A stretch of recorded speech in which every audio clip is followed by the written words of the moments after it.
한국 경제에 있어서 중요한 상황이 몇 사람, 사실은 한두 사람이죠. 그럼 뭐 트럼프, 네타냐후, 이란의 어떤 지도자, 이런 사람들에 의해서 전 세계가, 우리가 영향을 받는 상황이 굉장히 혼란스럽고 불안하고 변동성도 크고 예측은 어렵고 이러실 거라고 봅니다. 근데 새로우세요? 이런 상황을 우리가 지금 처음 겪습니까? 그냥 짧게 봐도 지난해 초에 트럼프가 대통령이 되고 나서 전 세계 대부분의 국가에 관세 전쟁을 선언을 하고 저희가 트럼프의 입만을 쳐다봐야 됐던 게, 그러니까 애초에 이건 어려운 거예요. 한두 사람에 의해서 좌지우지되는 상황을 예측한다는 것. 그래서 제가 새로운 건 아니지만 몇 년 전부터 말씀드려온 그나마 나아 보이는 대응의 방향은 뭐냐면,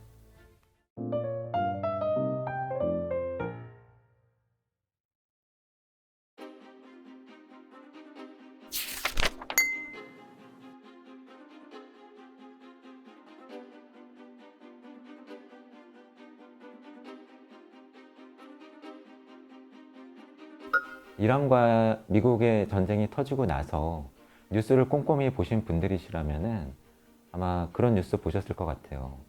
주요국들의 돈, 통화 가치 중에서 우리 돈 원화의 가치가 유독 많이 떨어졌다. 그러니까 이게 왜 그럴까 생각하실 수 있는데, 사실은 어떻게 보면은 좀 그럴싸한 겁니다. 그러니까 가령 이런 거죠. 러우 전쟁이 터졌을 때에는 가까우니까, 그리고 러시아산 에너지에 의존을 많이 하고 있었으니까 유럽의 경제적인 타격이 컸죠. 이번 이란과 미국과의 전쟁이 터지고 호르무즈 해협이 막히게 되면 전 세계 중에서 어느 지역의 경제적인 타격이 가장 클까요?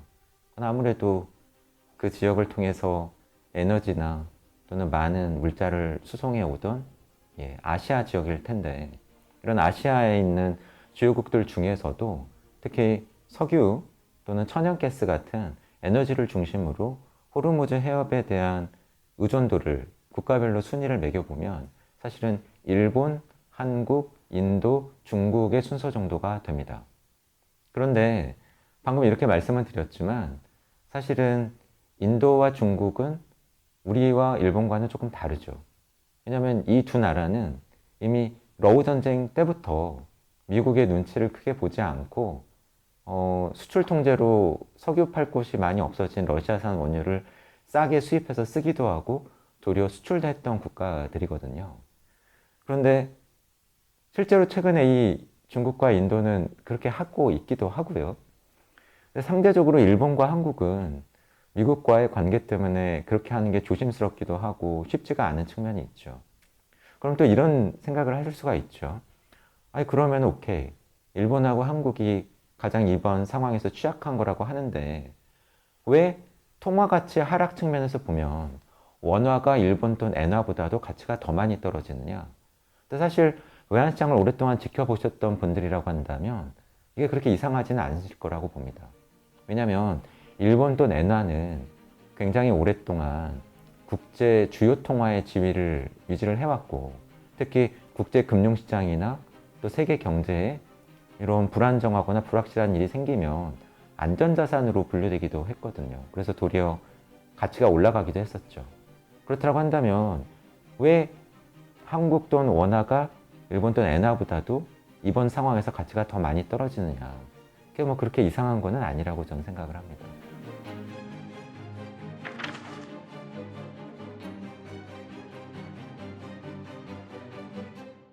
역시 많이들 주시는 질문인데, 전쟁이 끝나면 어떻게 될까? 조금 이르긴 하지만 저는 이란 전쟁이 터지기 이전에 세상으로 저희가 돌아가는 것은 어려울 거라고 봅니다. 그러니까 단적인 예를 들어보면 이런 거죠.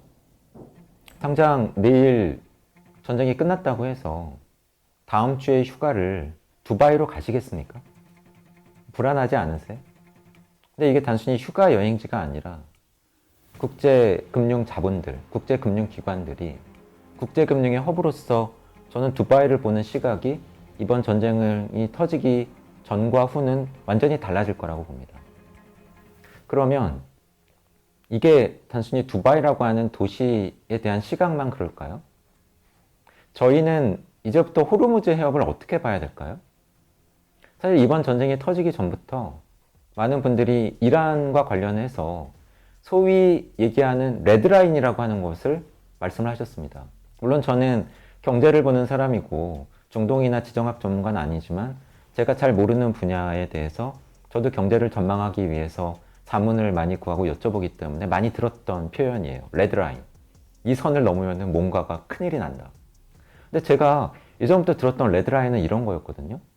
뭐 이란의 핵시설에 대한 폭격 또는 이란 테헤란에 대한 공격. 근데 방금 제가 말씀드린 거 들으시면 어떠세요? 이미 레드라인은 지난해 넘었습니다.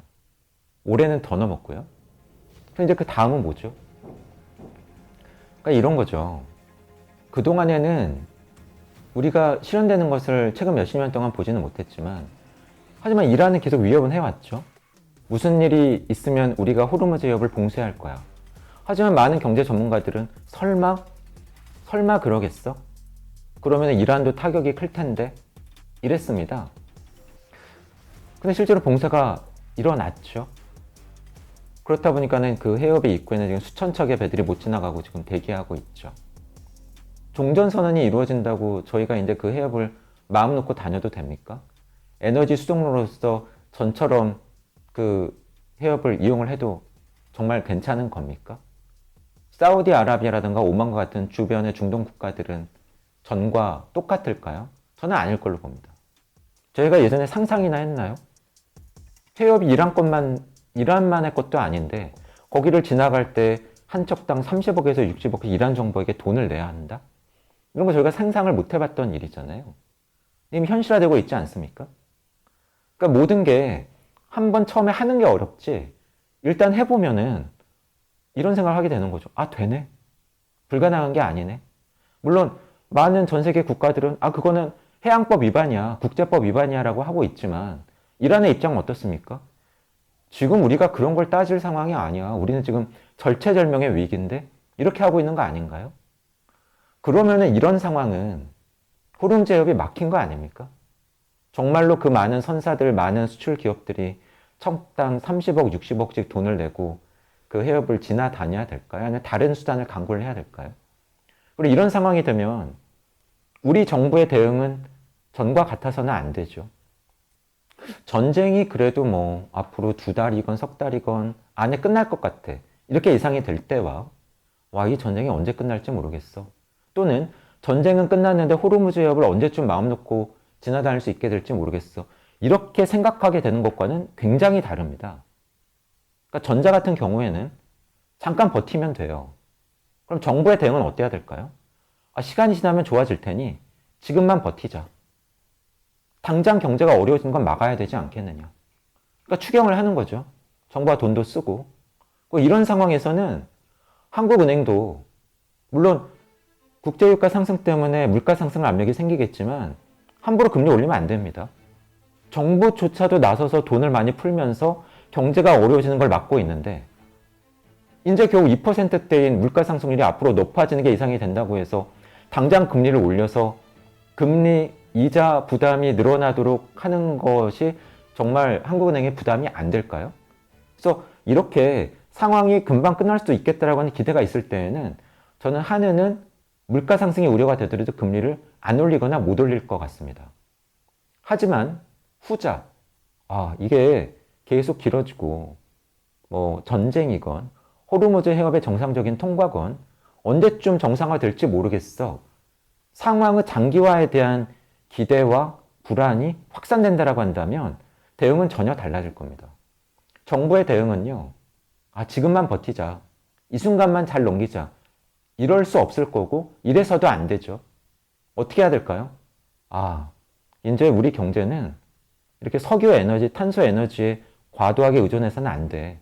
체질 자체를 바꿔야 되겠다. 좀 고통스럽고 돈이 들더라도 뭐 신재생 에너지든 탈탄소 쪽으로 가야 되겠어. 그러면은 정부 재정 지출의 구성이 바뀔 거고 산업 정책이 달라질 겁니다. 한국은행의 통화 정책은요. 잠깐 뭐 물가 상승 부담 어려움을 감수하고서라도 경제가 어려워지는 것을 막기 위해서 금리를 안 올리고 기다려보자. 이렇게 계속 할 수는 없죠. 언제까지 이렇게 하겠습니까? 물가가 지속적으로 오를 테니까. 그러면 이제 한국은행은요, 안 되겠다. 이제 물가 상승, 인플레에 대응을 해야 되겠어. 라고 하면서 생각보다 가파르게 적극적으로 금리를 올릴 수도 있습니다. 그러면 사실은 물가는 오르는데 금리도 오르면서 뭐 고물가, 고금리 상황이 본격화될 가능성이 있어요. 이게 정말 안 그럴 것 같으냐? 여러분, 몇 년 전을 떠올려 보십시오. 코로나가 터졌던 2020년 초 상반기에 불과 몇 달 사이에 코로나 경제 충격이 그렇게 오래 갈 거라고 생각하지들은 못했기 때문에 그 순간을 넘기기 위해서 정부는 수백조 원에 달하는 돈을 풀었습니다. 한국은행은요, 금리를 제로까지 낮췄죠. 그랬더니 물론 그 뒤에 러우 전쟁이 겹치긴 했지만 물가가 한국 같은 경우에 소비자 물가 상승률이 6%를 넘을 정도로 급등을 했잖아요. 그랬더니 어떻게 했죠? 한국은행은 금리를 급격하게 올렸습니다. 이번에도 과연 그런 일이 되풀이되지 않을 것이냐? 저는 도리어 비슷한 패턴이 반복될 가능성이 더 높다고 봅니다.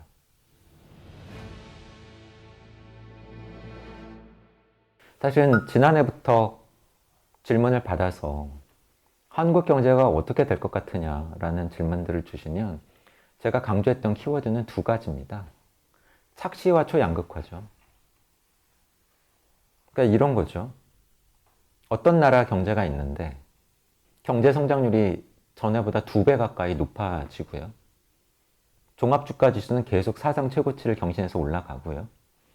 그 나라가 유독 전 세계에서 반도체를 잘 만들어서 수출도 엄청나게 잘 되는 나라가 있어요. 어딘지 아시겠죠? 네. 근데 그런 나라를 놓고 경제가 정말 좋으냐? 어려운 건 아니냐? 이렇게 질문을 던지는 건 좀 이상한 질문입니다. 분명히 이상하죠. 총량적인 거시경제 지표들, 경제 성장률, 주가지수, 수출 증가율 모두 다 좋지 않습니까? 근데 정말로 그렇게들 많이들 체감을 하십니까? 저는 여전히 많은 경제 영역 계층에서는 뭐 이렇게 주가가 오르고 성장률은 높아질 거라고 하는데 나는 체감이 안 된다라고 느끼시는 분들이 많을 거라고 봅니다. 근데 그게 이상한 게 아니에요. 왜냐하면 우리 경제가 총량적인 경제 지표 상으로는 숫자들은 많이 좋아질 수 있었는데, 물론 이란 전쟁이 터지기 전이긴 하죠. 지금은 충격에 대한 우려가 있으니까.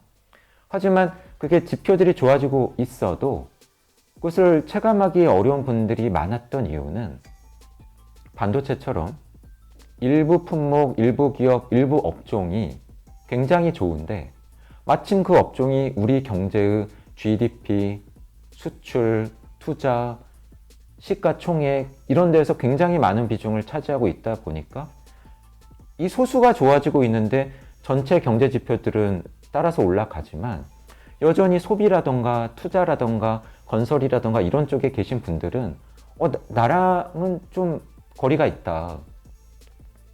이렇게 느끼시는 분들이 많으실 가능성이 있다고 봅니다. 그러면 이것을 우리가 뭐라고 표현하는 게 좋을까 고민을 하다가 앞서 말씀드린 초양극화라고 하는 키워드를 말씀을 지난해부터 드렸던 겁니다. 그럼 다시 돌아가서 원달러 환율이 올라가면은 이건 어떤 거냐? 저는 오랫동안 경제를 보다 보니까 모든 경제 현상이 반드시 나쁘기만 한 것도 없고 좋기만 한 것도 없어요. 원달러 환율이 올라가면 사실은 해외에 수출을 해서 그 대금을 달러로 받는 기업들은 괜찮습니다. 내가 달러를 손에 쥐게 되는데 그 달러를 환전할 때 1달러당 1,300원 받는 것보다 1,500원 받으면 좋아지잖아요. 그러니까 대규모로 수출을 하는 대규모 수출 제조 기업들은 괜찮을 가능성이 있습니다. 그럼 또 이런 말씀들을 하시죠. 아니 그래도 그 기업들도 해외에서 뭐 원재료도 사서 쓰고 뭐 임금도 오르고 뭐 빌린 돈도 있고 그럴 텐데 뭐 정말 그렇게 좋은 거냐? 보십시오. 앞으로 삼성전자와 하이닉스의 실적이 어떻게 나오는지. 정말로 그렇게 어렵다라고 한다면 그 기업들의 실적이 어떻게 그렇게 나오겠습니까? 그러니까 어쨌든 분명히 수혜를 누리는 쪽도 있다. 하지만 반대로 어려운 쪽도 있겠죠. 그러니까 원달러 환율이 올라가면 해외에서 석유를 사서 그 석유에 기반해서 뭐 택배를 하시거나 택시를 하시거나 배달업을 하시거나 운송업을 하시거나 이런 쪽들은 어려워지실 거고, 또 수입품을 원재료로 사서 국내에서 물건을 만들어서 팔거나 또는 그런 식자재로 음식을 만들어서 파셔야 되는 이런 식당 이런 쪽들은 어려워지시겠죠. 근데 이러한 쪽들이 제가 조금 전에 초양극화라고 하는 양상을 말씀드리면서 그렇지 않아도 어렵다고 말씀드렸던 내수 쪽이시잖아요. 그럼 결과는 뭡니까? 이란 전쟁 때문에 원달러 환율이 더 올라가면 좋은 쪽은 더 좋아지고 어려운 쪽은 더 어려워지는 거죠. 그럼 그렇지 않아도 제가 초양극화라고 말씀을 드렸는데 그게 더 심화되는 거 아닙니까? 그러니까 이런 거예요. 원달러 환율이 올라간다고 해서 항상 나쁜 건 아닙니다.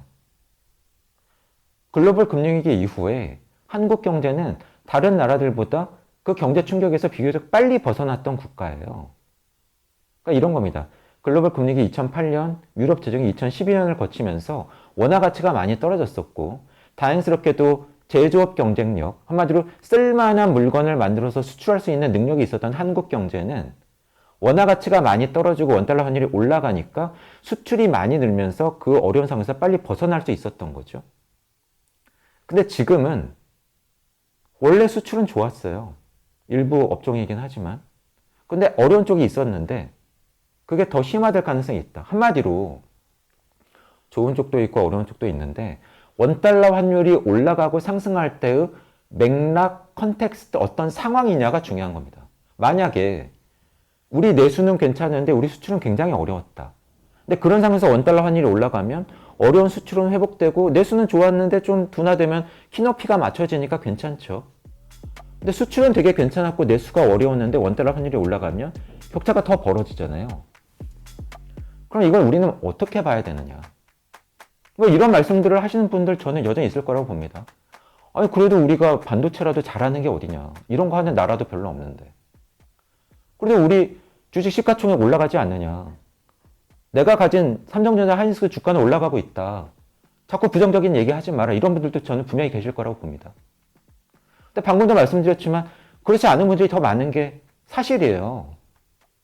그리고 이런 상황에서도 우리가 경제 성장률이 올라갈 수 있다. 시가총액이 몇 개 기업 때문에 올라간다.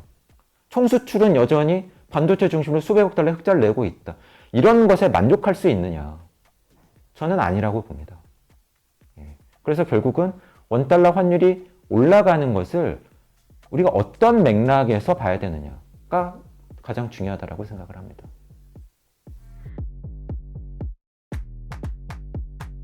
여러분들 많이 불안하시고 혼란스러우시라고 봅니다. 더군다나 이렇게 전 세계적으로 한국 경제에 있어서 중요한 상황이 몇 사람, 사실은 한두 사람이죠. 그럼 뭐 트럼프, 네타냐후, 이란의 어떤 지도자, 이런 사람들에 의해서 전 세계가, 우리가 영향을 받는 상황이 굉장히 혼란스럽고 불안하고 변동성도 크고 예측은 어렵고 이러실 거라고 봅니다. 근데 새로우세요? 이런 상황을 우리가 지금 처음 겪습니까? 그냥 짧게 봐도 지난해 초에 트럼프가 대통령이 되고 나서 전 세계 대부분의 국가에 관세 전쟁을 선언을 하고 한국한테도 25% 관세를 매기겠다라고 하고 우리 정부가 어렵게 몇 차례 협상을 벌이고 그 과정에서는 아니었습니까? 저희가 트럼프의 입만을 쳐다봐야 됐던 게. 그러니까 애초에 이건 어려운 거예요. 한두 사람에 의해서 좌지우지된 상황을 예측한다는 것. 그래서 제가 새로운 건 아니지만 몇 년 전부터 말씀드려온 그나마 나아 보이는 대응의 방향은 뭐냐면 섣불리 예측하려 하지 마시라. 희망 섞인 가정을 하려고 하지 마시고 차라리 각자의 입장에서 벌어질 수 있는 다양한 상황을 생각해 보시라는 겁니다. 가장 낙관적인 상황, 가장 비관적인 상황, 그리고 지금 봤을 때 발생 확률이 높아 보이는 상황, 여러 가지 상황을 상정해 보시고 각각의 상황이 발생을 하면 나는 어떻게 대응할까? 라고 하는 시나리오 플랜을 촘촘하게 짜놓으시고 어떤 특정한 상황이 현실화되면 신속한 대응에 집중하시는 게 그나마 나아 보인다라고 하는 말씀을 벌써 2, 3년째 드리고 있습니다. 어차피 상황은 변동성이 커졌고 예전과 달라졌고 그렇다고 한다면 대응의 초점은 희망이 아니라 전망을 해야 되는 겁니다. 그래서 본인이 하실 수 있는 가능한 선에서 이렇게 촘촘하게 시나리오 플랜을 짜시고 신속한 대응에 집중하시는 것을 권해드립니다.